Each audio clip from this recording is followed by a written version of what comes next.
Hello everyone, welcome to our channel doctor Rekha Saroha homeopathy. आज हम बात करेंगे कि ऐसा क्यों होता है कि बहुत सी बार कुछ लोग थोड़ा खाना खाते हैं लेकिन फिर भी मोटे हो जाते हैं, और कुछ लोग बहुत ज़्यादा खाना खाते हैं लेकिन फिर भी उनका पेट जो होता है वो कंट्रोल में रहता है और वो स्लिम दिखते हैं। बहुत सारे एफर्ट करने के बावजूद भी क्यों आपका वेट लॉस नहीं हो पाता, बहुत कम खाना लेने के बावजूद भी क्यों लगातार आपका वेट बढ़ता चला जाता है, क्या क्या रीज़न इसके पीछे रिस्पॉन्सिबल हो सकते हैं और ऐसा होता क्यों है, ये सब जानने के लिए इस वीडियो को एंड तक जरूर देखें। अगर वीडियो अच्छी लगे तो उसे लाइक करें, शेयर करें और बेल आइकन को जरूर प्रेस करें। सबसे पहले बात करते हैं कि जो वेट लॉस होता है वो टोटली डिपेंड करता है आपके मेटाबॉलिज्म पे। आप पतले दिखते हैं या मोटे दिखते हैं, ये डिपेंड करता है आपके मेटाबॉलिज्म। मेटाबॉलिज्म एक ऐसी प्रोसेस होती है जिसके अंदर जो भी आप खाते पीते हैं वो एनर्जी में कन्वर्ट होता है, उसको मेटाबॉलिज्म बोलते हैं। इसमें आपका खाना खाने से लेकर उसका डाइजेशन, अब्जॉर्प्शन, सारी प्रोसेसिंग आती है। अगर आपका मेटाबॉलिज्म रेट बहुत अच्छा होता है तो आपका वेट बहुत स्टेबल रहता है, और अगर आपका मेटाबॉलिज्म बहुत हाई होता है तो अक्सर बहुत लोग पतले दिखते हैं, और अगर मेटाबॉलिज्म रेट आपका बहुत स्लो हो जाता है तो आपका वेट बढ़ने लगता है। जो आपका फूड एनर्जी में सेव होना चाहिए था वो फैट टिश्यू के फॉर्म में आपकी बॉडी में डिपॉजिट होने लगता है, जिसके कारण से आपकी मसल्स में फैट जमा होता है और आप बल्कि दिखते हैं या फिर हम लोग ओबेस दिखना स्टार्ट हो जाते हैं। क्या आपका मेटाबॉलिज्म आपके खाने की क्वांटिटी पे डिपेंड करता है? नहीं, आपका जो मेटाबॉलिज्म है वो सिर्फ और सिर्फ आपके खाने पे डिपेंड नहीं करता है। ऐसे बहुत सारे फैक्टर हैं जिसके ऊपर मेटाबॉलिज्म डिपेंड करता है। मेटाबॉलिज्म के लिए बहुत सारे फैक्टर रिस्पॉन्सिबल होते हैं, जिसमें से एक फैक्टर रहता है जीन्स, हमारा जेनेटिक भी रिस्पॉन्सिबल होता है। सेकेंडली, बहुत सारी फैमिलीज में आपने देखा होगा कि मोटापे की हिस्ट्री होती है, तो ऐसे बहुत सारे जीन्स होते हैं जो आपके मेटाबॉलिज्म के पीछे एक रूट कोज का काम करते हैं। Secondly, hormone, insulin hormone, thyroid hormone, PCOS related issues, ये सारी चीज़ें भी आपके मेटाबॉलिज्म को डिस्टर्ब करती हैं। अगर आपका स्लीपिंग पैटर्न अच्छा नहीं है, आपका ईटिंग हैबिट्स अगर अच्छा नहीं है, तो भी आपका मेटाबॉलिज्म डिस्टर्ब होता है। बहुत सारे लोगों का जो खाना होता है वो बहुत ज़्यादा फ्राइड, फास्ट फूड या फिर ऐसी चीज़ों का इंटेक वो बहुत ज़्यादा करते हैं जो बॉडी के लिए इजीली डाइजेस्ट नहीं होती, जैसे मैदा वगैरह, ये सारी चीज़ें। तो बहुत सारे लोगों का सेडेंट्री लाइफस्टाइल भी इसके लिए रिस्पॉन्सिबल होता है। तो इन शॉर्ट कहें तो ऐसे बहुत सारे मल्टीपल फैक्टर्स होते हैं जो रिस्पॉन्सिबल होते हैं आपके मेटाबॉलिज्म के पीछे।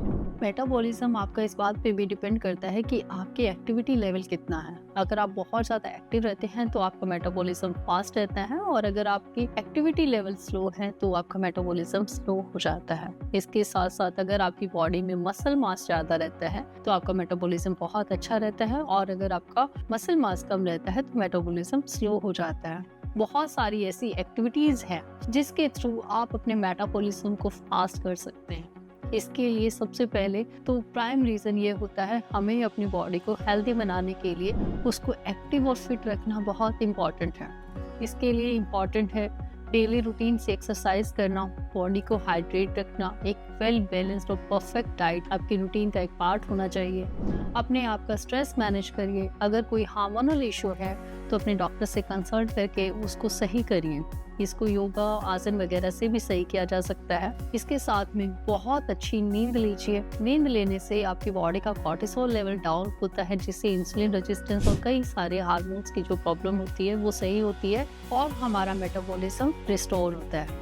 ग्रीन टी का इंटेक बढ़ा सकते हैं आप अपनी डाइट में, और फिजिकल एक्टिविटीज़ के लिए बहुत अच्छा विकल्प है। बात करते हैं होम्योपैथी की।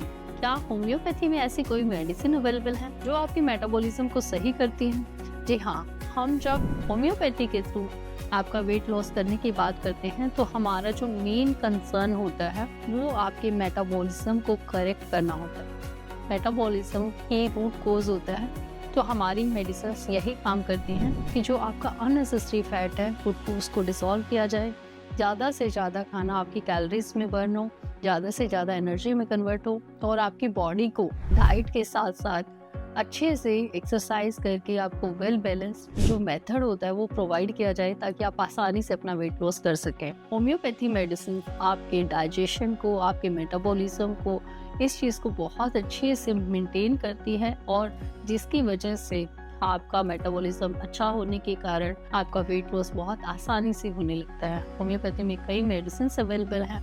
अगर आपको हार्मोनल इशू है तो उसके अकॉर्डिंग प्रोवाइड किया जाता है। आपका जो भी इंटरनल रीजन होता है उस रूट कोज को ध्यान में रखते हम प्रिपेयर करते हैं आपके लिए फैट लॉस ड्रॉप। हमसे आप होम्योपैथी की हेल्प से अगर फैट रिड्यूस करना चाहते हैं और अपने मेटाबॉलिज्म को सही करना चाहते हैं, वो भी बिना किसी साइड इफेक्ट के, तो आप हमारी फैट लॉस ड्रॉप ऑर्डर कर सकते हैं। ये आप हमारे व्हाट्सएप पे दिए गए नंबर पे भी ऑर्डर कर सकते हैं या डायरेक्टली आप हमारी वेबसाइट पे जाके भी इसे ऑर्डर कर सकते हैं। आज ही होम्योपैथी को चूज करिए क्योंकि ये आपके लिए बहुत ज़्यादा सेफ है। बिना किसी साइड इफेक्ट के आप थोड़ा सा अपना लाइफस्टाइल हेल्दी करिए, अपने खाने पीने पे ध्यान दीजिए। अगर आप पर्सनलाइज्ड डाइट चार्ट लेना चाहते हैं तो आप उसके लिए भी कांटेक्ट कर सकते हैं और साथ में आप होम्योपैथिक मेडिसिन को चूज करिए क्योंकि ये आपके लिए बिल्कुल सेफ है। ये वीडियो अच्छी लगी हो तो लाइक करें, शेयर करें। Doctor Rekha Saroha, DRS homeopathy.